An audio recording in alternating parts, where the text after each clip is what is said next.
Sin más preámbulos, cedo el uso de la palabra para que nos dé su conferencia magistral al maestro Jeffrey Zinsmeister. Bueno, primero, muchísimas gracias a todos por su amable presencia el día de hoy, por haber venido a escucharme a hablar. Un agradecimiento especial para todos los del Estado de México que me convidaron al evento, pues, del Poder Judicial y también todos los representantes de los otros poderes del Estado y también de las instituciones federales con quien trabajamos nosotros de la OEA en este proyecto de justicia terapéutica. Los de la Comisión Nacional contra las Adicciones, el Secretariado Ejecutivo del Sistema Nacional de Seguridad Pública y el Subsecretariado de Prevención y Participación Ciudadana de la Secretaría de Gobernación. Entonces, de hecho, así, además como extranjero me da tanto gusto estar aquí. No es la primera vez que he estado aquí en Toluca para presentar, de hecho estuve aquí hace unos 4 o 5 años en mi rol con la Embajada de los Estados Unidos. En ese entonces es un honor estar aquí de vuelta y hablar de una otra fase del proyecto que tenemos de justicia terapéutica aquí en México y también más al alcance al ámbito hemisférico, que también trabajamos con casi ya a la mitad de los estados miembros de la OEA en este tema. De hecho, si me permiten un poco una anécdota, así como de mi primera vez en el Estado de México, era una visita al Nevado de Toluca.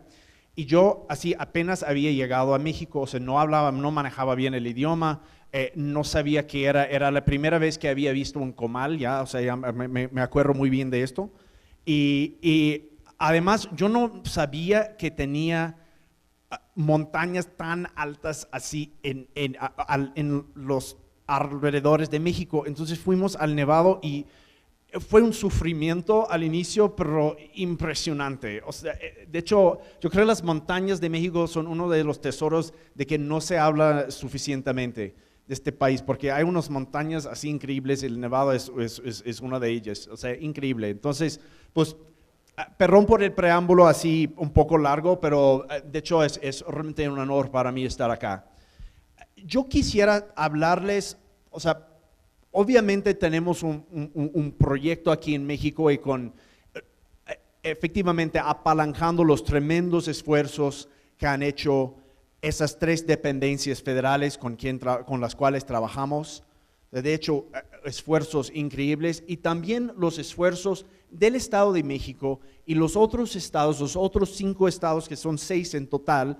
Hemos trabajado directamente con 5 y luego con Chiapas también, que tiene un programa de justicia terapéutica que conocemos. Todavía no hemos tenido el honor de trabajar con ellos, pero ojalá ya en el futuro, sí. Es un programa que ya se ha vuelto, de cierta forma, está mucho más allá del apoyo de la CICAD, de la OEA. Y eso sí es algo muy, muy impresionante y muy bueno, porque en general llegamos siempre con el pedido del Estado miembro, nos invitan a ayudarles a presentar un proyecto, como montar un proyecto piloto de justicia terapéutica. En el caso de México era en Nuevo León, ¿no? en Guadalupe, pero no siempre crece al punto en que se vuelve ya, digamos, autosostenible, en que hay actividades al nivel federal y estatal que ya no tienen nada que ver con el apoyo de nosotros. Y eso es primero el propósito y segundo es algo que nos da mucho gusto reconocer, que el apoyo que brindamos, y se los digo porque quiero poner todo lo que voy a decir en su debido contexto, estamos aquí para apalancar esfuerzos al final y nos da mucho gusto cuando ya un programa, por así decirlo, como no tiene tanto que ver con nosotros en su totalidad, de hecho ya en su mayoría, porque eso significa que ya, o sea, ya el conocimiento está, ya ya se sostiene solito, ya hay capacitación y recursos domésticos, el expertise en el país, y eso es como, nada más para decirles que en todo que voy a decir a partir de ahora, nosotros somos una pequeña parte de todo lo que se lleva a cabo en este país y en otros países.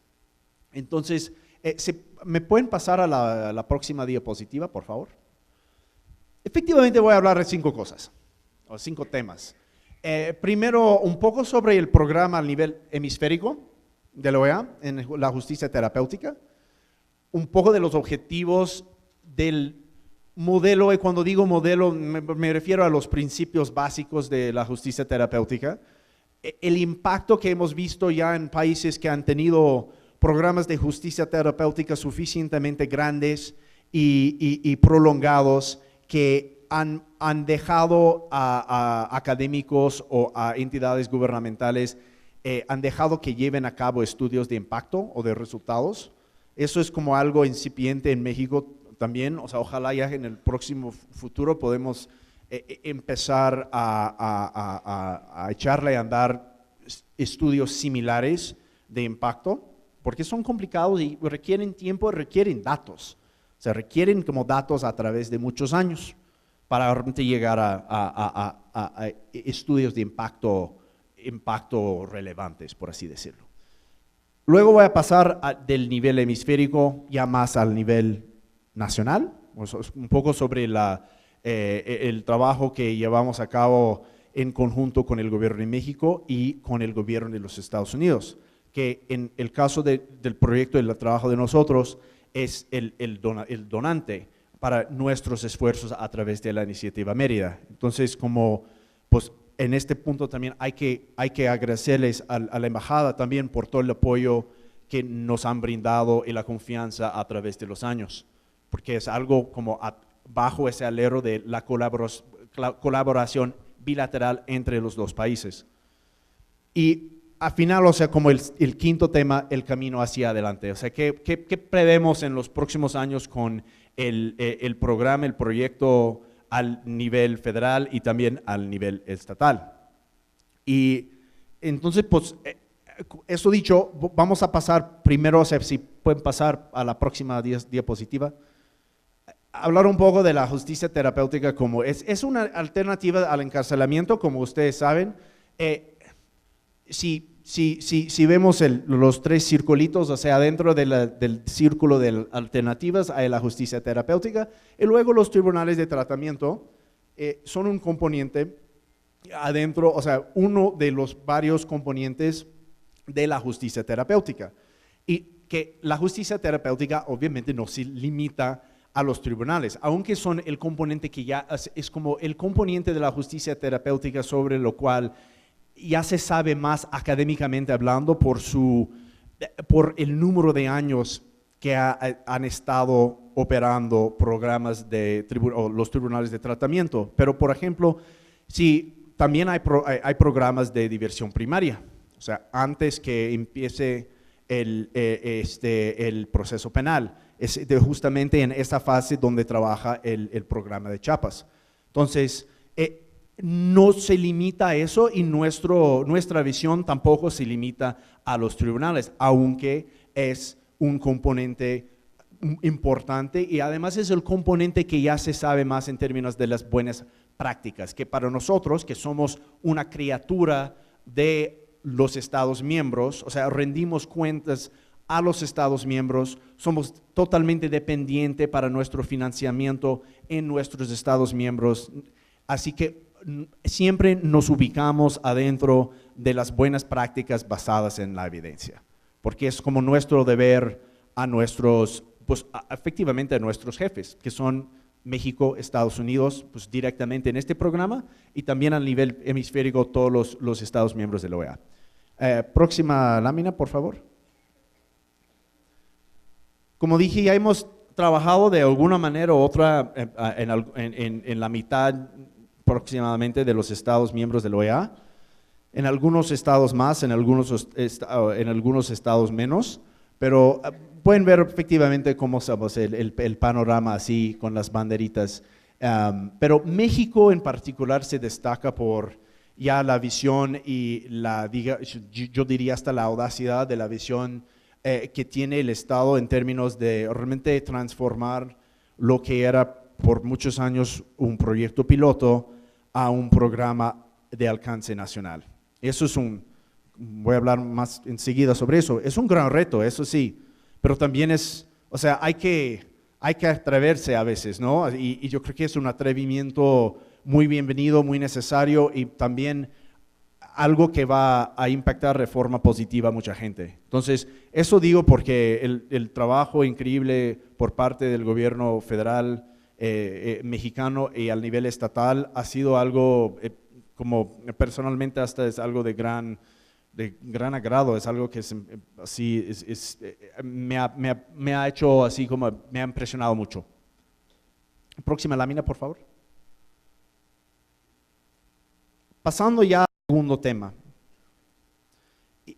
Aquí esos son los objetivos fundamentales más o menos. O sea, hay debate sobre unos sí, unos no, pero pues, se enfoca la justicia terapéutica en reducir la reincidencia delictiva, rehabilitar y tratar a los trastornos de consumo de sustancias psicoactivas, enfocarse en la reinserción social, brindar una mejor atención a víctimas, porque también no se puede olvidar del rol, el papel y la importancia de la víctima, proteger los derechos humanos y también reducir la población carcelaria. Esos son a grandes rasgos los objetivos fundamentales al nivel hemisférico, porque aquí se destaca también que no existe un modelo único de la justicia terapéutica. Y si podemos pasar a la diapositiva anterior también, por favor, no a la anterior del mapita. No hay un modelo único para el hemisferio, y de hecho, en particular en las repúblicas federativas como México y Estados Unidos, tampoco hay un modelo único al nivel del país, porque aquí hay 32 entidades federativas, cada una con sus propios problemas de delito, de conducta delictiva, del consumo de sustancias, de presupuesto, de recursos de salud pública, del sistema estatal, el sistema penal estatal. O sea, todo eso quiere decir que partimos de los principios, de los objetivos fundamentales y las buenas prácticas basadas en evidencia, pero luego se incorpora todo, y eso ha sido también el gran trabajo aquí en México, es incorporar todo a los modelos al nivel nacional y luego al nivel estatal de la implementación. Por ejemplo, así como que el gobierno federal aquí está elaborando ya un modelo mexicano formal, en todos los tres sentidos, o sea, de justicia penal, de tratamiento y de reinserción social. Eso sí es una estructura al nivel nacional y luego, pero bajándole al nivel estatal, también cada estado puede agarrarlo y luego implementarlo a base de sus propias necesidades.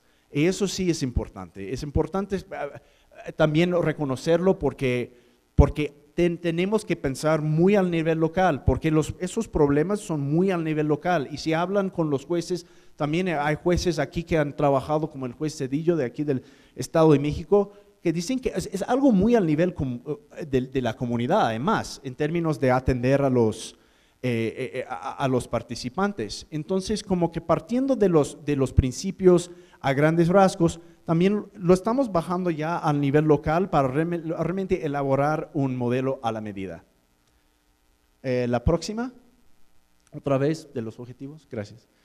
Entonces, así es, lo que hacemos nosotros, o nuestro papel, es efectivamente ayudarle al Estado miembro, respondiéndole al pedido que nos han hecho, de incorporar esas buenas prácticas, asesorarles en lo que sea, en la parte de la elaboración de los documentos principales, o ayudándoles en términos de cómo estructurar un proyecto piloto, o en cómo estructurar la base presupuestal, o sea, el modelo presupuestal, o asesorarles con las capacitaciones y con las buenas prácticas, ya primero como de afuera y luego ayudándoles a ya establecer una base de conocimientos expertos al nivel nacional, para ya como que no haya necesidad de tener importación de expertise, por así decirlo. Entonces, así estamos en términos a nuestro rol y nuestro papel como entidad o organismo internacional. También voy a tomar unos 5 minutos para hablar de unos conceptos erróneos o equivocados sobre el modelo, o sea, el concepto de la justicia terapéutica. Próxima diapositiva, por favor. Porque hay malentendidos sobre lo que significa la justicia terapéutica.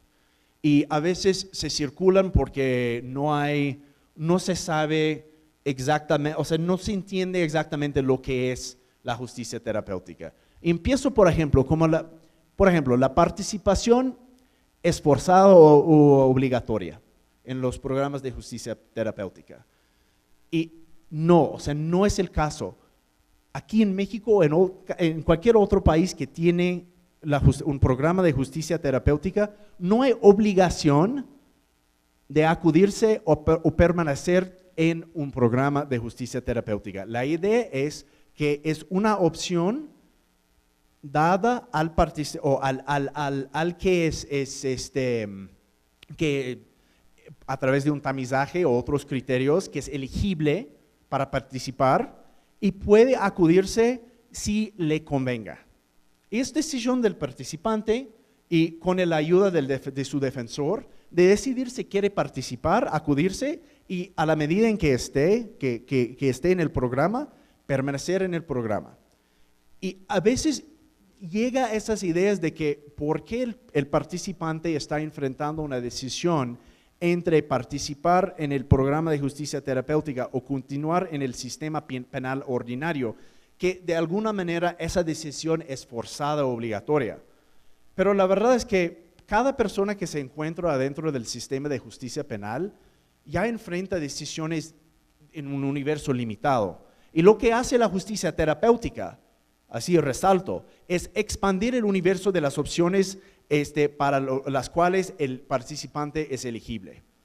Entonces, pues, el hecho de que ya está en un universo de decisiones limitada no quiere decir que sea obligatoria la decisión, no, para nada. De hecho, o sea, vamos a trabajar, unos días vamos a trabajar no por decisión así, en el sentido platónico de la palabra, 100% voluntario, ¿no? O sea, vamos porque tenemos obligaciones familiares o tenemos que poner el pan en la mesa, pues, pero eso no quiere decir que la decisión no es voluntaria. Y también aquí, si podemos pasar a la próxima diapositiva y luego vamos a regresar a esta, podemos ver, porque pues, pónganse ustedes, por ejemplo, a alguien que roba una bicicleta o se acusa de robar bicicletas, ¿no? Así el ladrón, el supuesto ladrón de bicicletas entra al sistema penal porque robó una bicicleta y también pónganse ustedes de que esa persona también padece de un problema de consumo de sustancias. Ordinariamente, sin la justicia terapéutica como opción, pues o sea, podemos quitar estas cajitas aquí y nada más pasa por el juicio penal en el sistema ordinario de la justicia penal. Lo que hace la justicia terapéutica es darle una serie de decisiones voluntarias. Primero de acudirse, suponiendo que esté elegible, permanecer en el programa porque siempre puede volver al juicio penal una vez suspendido su proceso penal contra él o ella, y también de pasar a programas de reinserción social, que también es una decisión voluntaria. Entonces, lo que estamos haciendo con la justicia terapéutica en sí misma es agregarle al universo del participante unas opciones voluntarias, nada más. Entonces, el modelo no implica una obligación por parte del participante. ¿Podemos regresar, por favor? Bueno, el segundo es que el tratamiento representa un castigo. Y eso lamentablemente de vez en cuando también en otras jurisdicciones hemos visto también por parte de operadores. Y es importante desmentirlo de una vez, porque el tratamiento no es el castigo. O sea, el delito, el presupuesto delito, ha llevado al participante al sistema penal, pero el tratamiento que recibe es un tratamiento que debe seguir los protocolos de salud y las recomendaciones de los expertos de la salud pública. No es castigo, o sea, no representa un castigo, representa rehabilitación, que también ¿no? Es un objetivo del sistema de la justicia penal, es rehabilitar, la reinserción. Entonces, el tratamiento no debe ser visto como castigo, sino rehabilitación y algo a base de evidencias y a base de las opiniones de los expertos en la salud pública.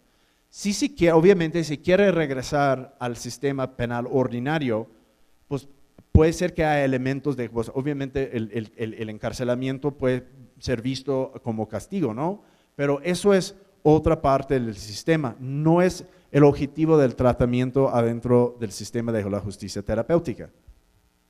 Es el segundo. El tercero es que la justicia terapéutica criminaliza el consumo.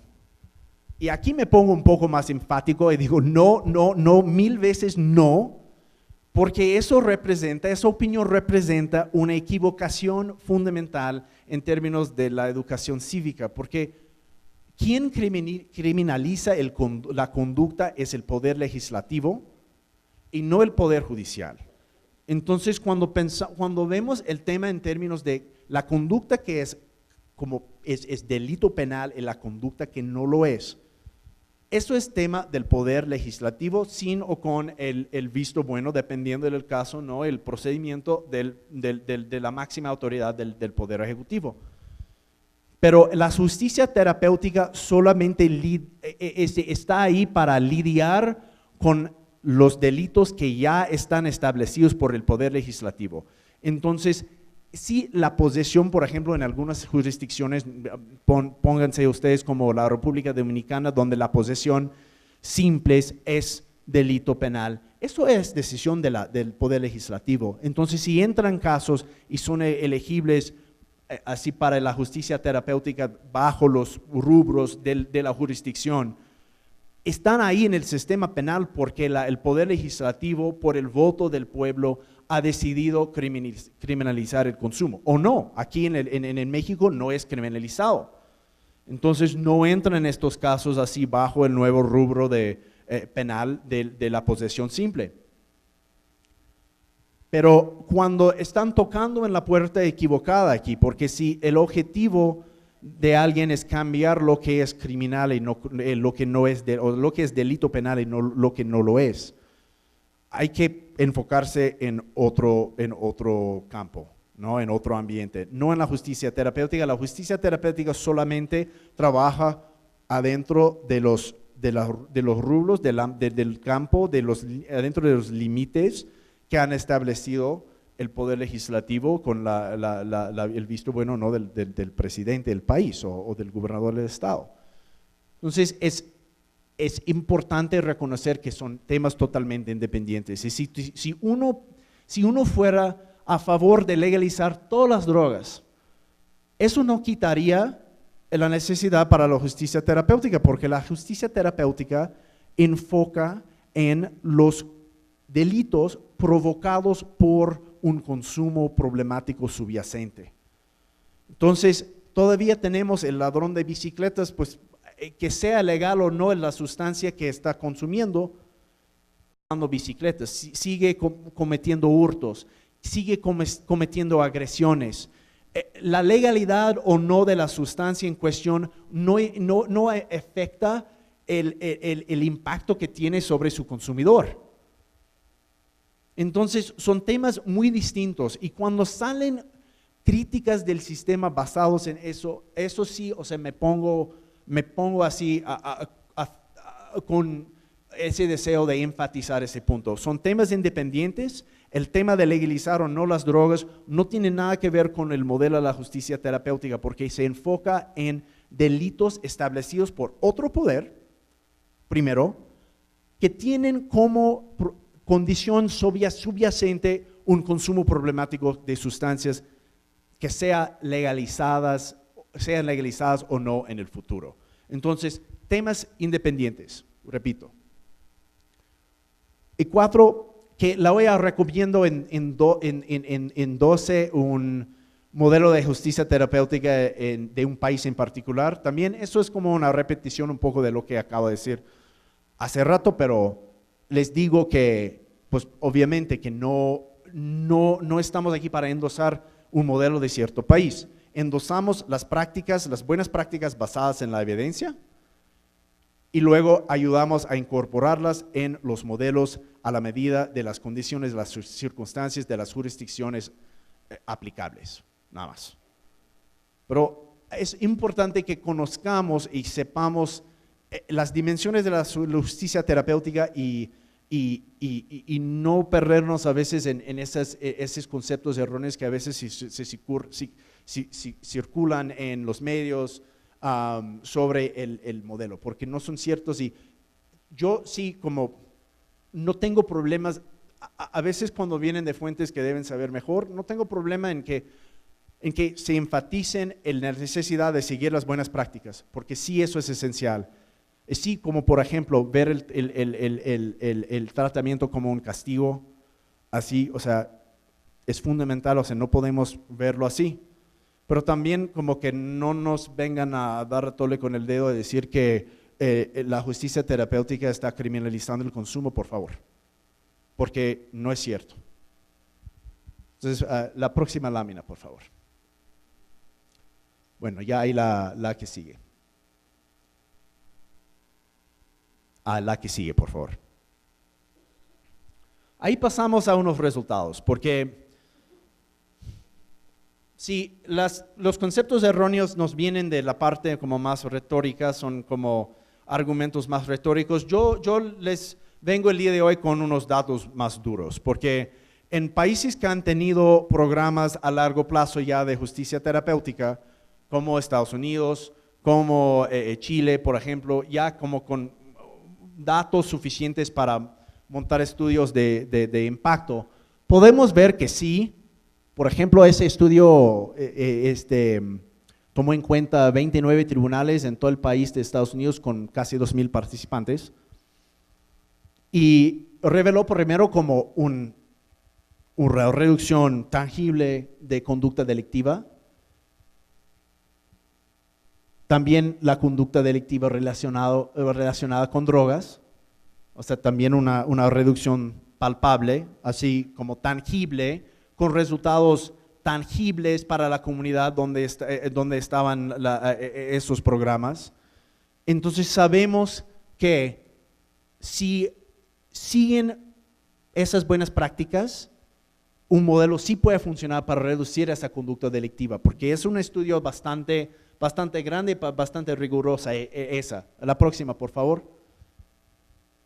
Igual, los participantes en esos tribunales de tratamiento, en el caso de Estados Unidos, en ese programa de justicia terapéutica, un porcentaje después del programa, 18 meses post programa, más participantes eran empleados que los del grupo de control, ganaban más en términos de ingresos anuales. Esos son miles de dólares, no millones. O sea, por favor, perdón que me equivoqué en la letra ahí.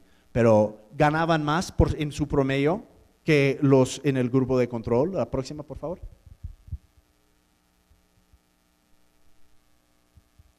La próxima lámina, por favor. Y en términos del conflicto que esos participantes tenían con sus familiares, a través de un tipo de tamizaje como de sentimientos y como conducta psicológica, etcétera, de una escala de 1 a 5, 18 meses después de salir del programa de justicia terapéutica, tenían un índice de conflicto familiar reducido también. Entonces, eso también quiere decir que con el tratamiento, con la reinserción social, no solamente le trae al participante el beneficio, sino también le trae a sus familiares, a la gente que apoya financieramente, a sus amigos posiblemente, o sea, la gente que está a su alrededor, si hablan como operadores en los programas de justicia terapéutica, también te van a contar historias de éxito similares, así más como al nivel personal, que alguien dice que pues sí, no, o sea, sí trataron me ayudaron a tratar mi problema con el consumo, pero también ya trabajo, antes no trabajaba, me llevo mejor con mi esposa, mi esposo, mis hijos, mis papás, ya no tengo tanto conflicto en mi vida, con mis amigos, etcétera, y es algo muy tangible, son resultados muy tangibles. Es importante también que reconozcamos o que tengamos en la mente que sí, también estos programas impactan así de manera favorable a personas, así en vidas individuales. Es algo que nos puede dar también como el orgullo de haber podido por lo menos organizado un sistema para poder brindar ayuda, ¿no? Y todo eso, o sea, el estudio concluye diciendo que miren, como esos resultados positivos son relacionados a implementación de buenas prácticas al nivel operacional. Y también, o sea, para los que son jueces, juezas, fiscales, defensores aquí, es importante siempre tener en la mente la importancia de siempre monitorear el uso de las buenas prácticas, de su implementación, de siempre estar llevando a cabo un tipo de evaluación interna, de siempre estar monitoreando el funcionamiento de sus programas, porque somos seres humanos, no somos perfectos, nuestras instituciones tampoco lo son, porque son constituidas por seres humanos, y es posible tener desvíos simplemente por el día a día y las presiones de operar un programa. Entonces, como procedimientos apropiados, que el juez hable así con el participante como con cortesía,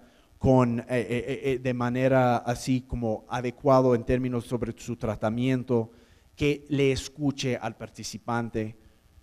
Programas eficaces de tratamiento, fundamentales, pues escuchar a los expertos de tratamiento, porque son los expertos y saben cómo manejar el tratamiento de cada participante de la manera apropiada, la conducta del juez, de la jueza, y también la percepción del juez o de la jueza por parte del participante, que es un poco distinto, pero también esa percepción en términos de los tribunales, porque ese estudio se enfoca en los tribunales, es si el participante, en muchos estudios que revelan que si el participante se sienta escuchado, entendido por el juez y el tribunal,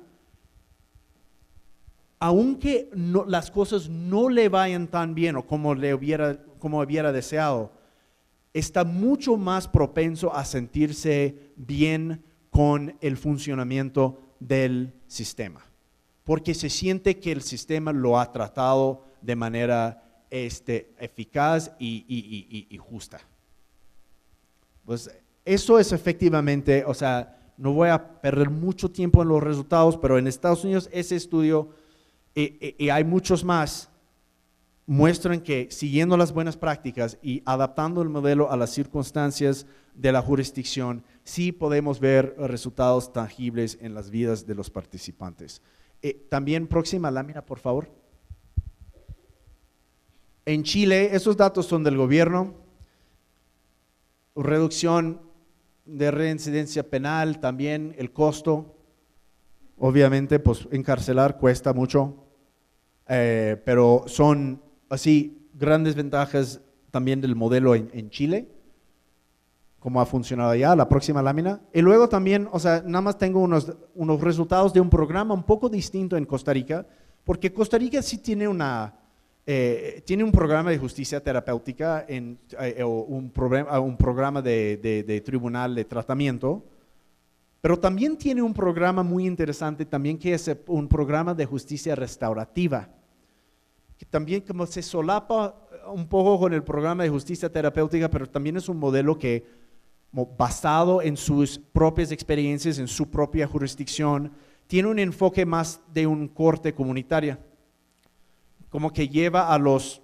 presupuestos infractores y sus víctimas se reúnen con mediación a través del tribunal, efectivamente, a grandes rasgos, para llegar a un acuerdo entre la víctima y el presupuesto infractor para darle restitución o a pactar otros tipos de acuerdos para que la víctima se sienta satisfecha con el resultado, se siente que se haya tramitado la justicia, se haya hecho la justicia, pero también que evite la cárcel el infractor. Y han llegado a muchos acuerdos así, muchos que se han cumplido y pues, ha resultado en unos más de $200,000 americanos en donaciones a las víctimas de redes de apoyo, horas de servicio a la comunidad y horas de abordaje educativo para la reinserción social. Y es decir, sí hay los tribunales de tratamiento y son muy importantes, además porque sabemos mucho sobre cómo se deben funcionar, pero también hay otros modelos ahí ya con años así de datos para ver en otros países que ni siquiera tienen que ver estrechamente con el tratamiento, aunque se solapa, porque también hay vinculación con tribunal de tratamiento, pero también pues, hay varios modelos aquí. Próxima lámina, por favor.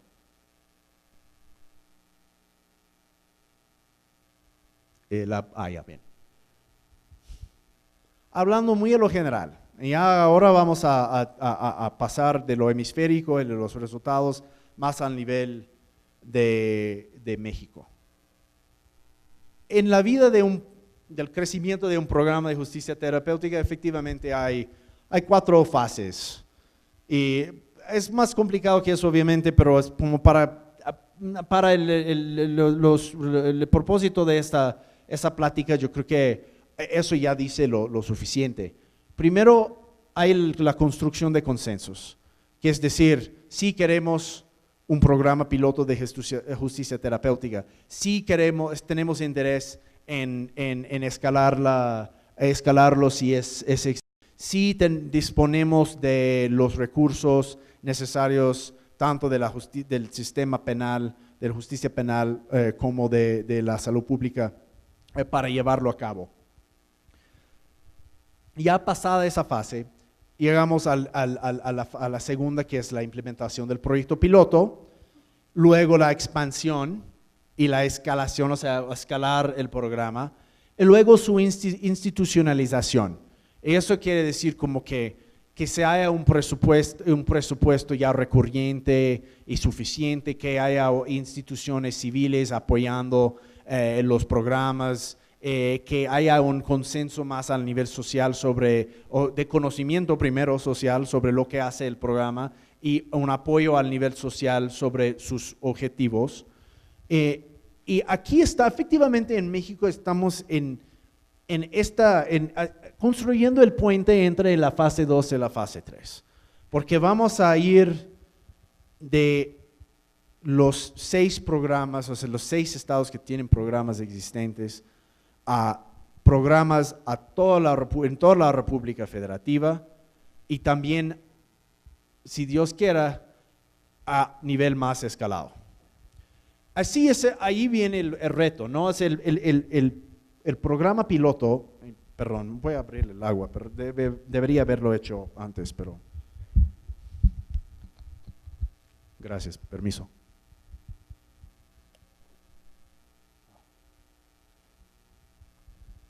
El proyecto piloto, en general, y digo en general, empieza con el uso de recursos ya existentes.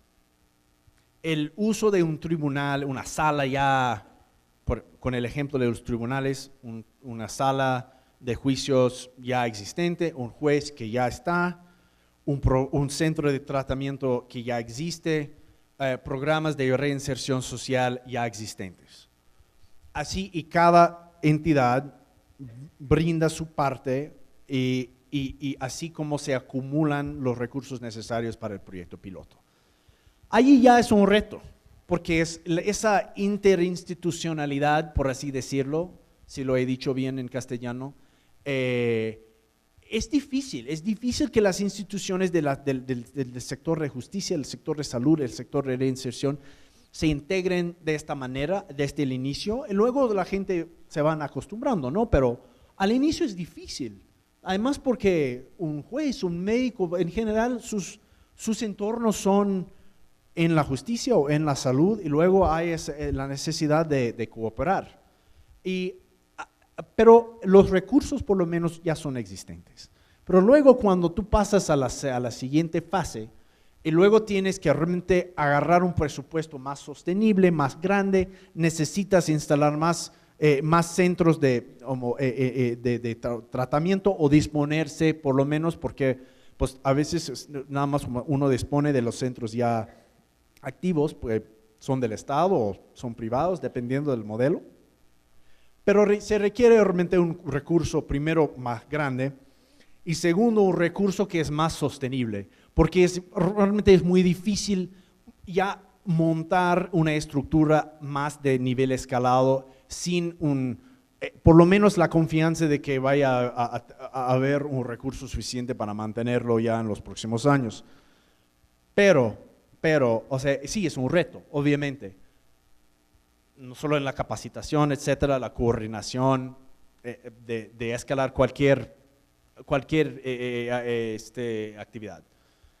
Pero también es algo que si no pasas a esa fase de expansión, nunca vas a realmente volar con el programa a largo plazo, porque pues, por ejemplo, como vemos en Chiapas, por ejemplo, ¿no? Es que sí ya han escalado de cierta forma el programa, ya tiene como un alcance más grande. Eso sí, porque también disponen de un presupuesto ya como pues un poco más confiable, por así decirlo, y ese es el reto al nivel de la federación. Entonces, y es el reto que ya vamos a los estados, al Estado de México, a Nuevo León, a Chihuahua, a Morelos, a Durango también, preguntarles, ¿y cómo han financiado sus operaciones? ¿Qué modelo financiero tienen? ¿Cómo podemos ya entender cómo vamos a ir de lo pequeño a lo más grande? ¿Cómo vamos a ir con otros estados ya conociendo lo que sabemos de todos los 6 estados y luego entrar y ayudar a construir modelos a la medida para las demás entidades federativas? Pero sí vale la pena. Así estamos. Ya no estamos aquí como Canadá o Estados Unidos o Chile, que ya están en la fase 4 y han tenido ya muchos años de trabajo con eso. Pero sí se puede, porque sabemos desde los otros estados miembros que han pasado por la fase de expansión, que sí es posible, sí es factible. De hecho, o sea, ya en Estados Unidos, nada más para darles un ejemplo, ya estamos terminando, se lo juro. En Estados Unidos ha llegado a tal punto el consenso político sobre la justicia terapéutica que en ambas administraciones, la de Obama y la actual de Trump, la justicia terapéutica figura como prioridad en términos de el sistema de justicia, el sistema de tratamiento. Entonces, ya hay consensos desde un gobierno del Partido Democrático al del Partido Republicano sobre la eficacidad y la importancia del modelo de justicia terapéutica. Y eso es más o menos así la visión, que cuando llegas a ese punto, por lo menos puedes decir que no solamente tienes apoyo político, pero tienes apoyo al nivel social. Y eso sí, porque lo social elige lo político.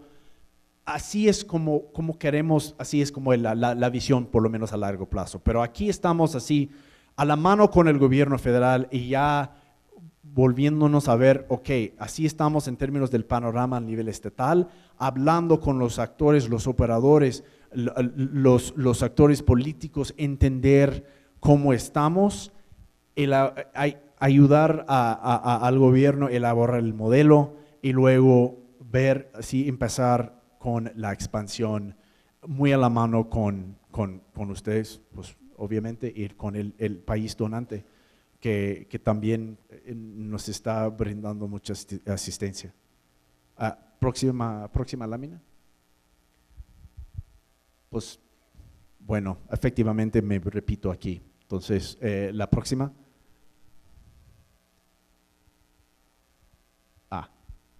Consolidar, expandir. Bueno, no sé, me gustó lo de las banderitas nada más porque es como, no sé, me gustó. ¿Qué les digo? Sí, gracias. Sí, por favor, por los 6 estados y ya por el reto y por el gobierno federal que ha hecho un gran trabajo. Y pues próxima lámina. Así como ya es la penúltima lámina con datos aquí. Es que la importancia aquí cuando estamos en vías de expansión es no solamente trabajar en la parte de los operadores, eso sí es fundamental. Obviamente, sin ustedes, sin los operadores no hay programa. Y ustedes también son los responsables, los operadores son los responsables para el mantenimiento de la implementación de las buenas prácticas, para tratarles bien a los participantes, etcétera. Pero también hay necesidad de trabajar con los actores políticos, sensibilizarlos, hablarles del presupuesto, hablarles de la necesidad de invertir dinero para ahorrar dinero a largo plazo, porque así es, así invirtiéndole dinero ahora, ya en el mediano y largo plazo ahorramos dinero del fisco público porque no estamos encarcelando a tanta gente, porque más gente no está volviendo a reincidir, que en esa población es un gran problema. A veces no quieren reincidir a veces, pero tienen problemas de consumo, entonces como que les hace hacer cosas que en general no harían. Entonces, pues, pero sí hay ahorros, pero los ahorros no son necesariamente de hoy día, pero son en el futuro. Y obviamente para un político que también tiene que ser reelecto, etcétera, o sea, hay que entender eso, no es crítica, es hecho. Hay que sensibilizarlos para decirles, oigan, con una inversión de dinero ahora, ya ahorras ya en el futuro, en el mediano y largo plazo. Y luego también con la sociedad civil. ¿Qué es la justicia terapéutica? ¿La justicia terapéutica criminaliza algo? No. ¿La justicia terapéutica es voluntaria? Sí. ¿La justicia o el tratamiento es castigo? No. Esas cosas así hay que sensibilizarlos al nivel más entendible al público, que no son expertos, que están trabajando todos los días nada más para poder pagar la renta y tienen como 10 segundos para pensar en un tema como la justicia terapéutica, pero a largo plazo sí es importante. Entonces ya tenemos que expandir un poco la visión y mirar un poco hacia otros sectores también en esa fase, y también estamos aquí para apoyar en eso. Y bueno, la última lámina, por favor, pues esa, bueno, es un resumen efectivamente, no voy a gastar más tiempo en eso, pero aquí estamos para apalancar, a final de cuentas.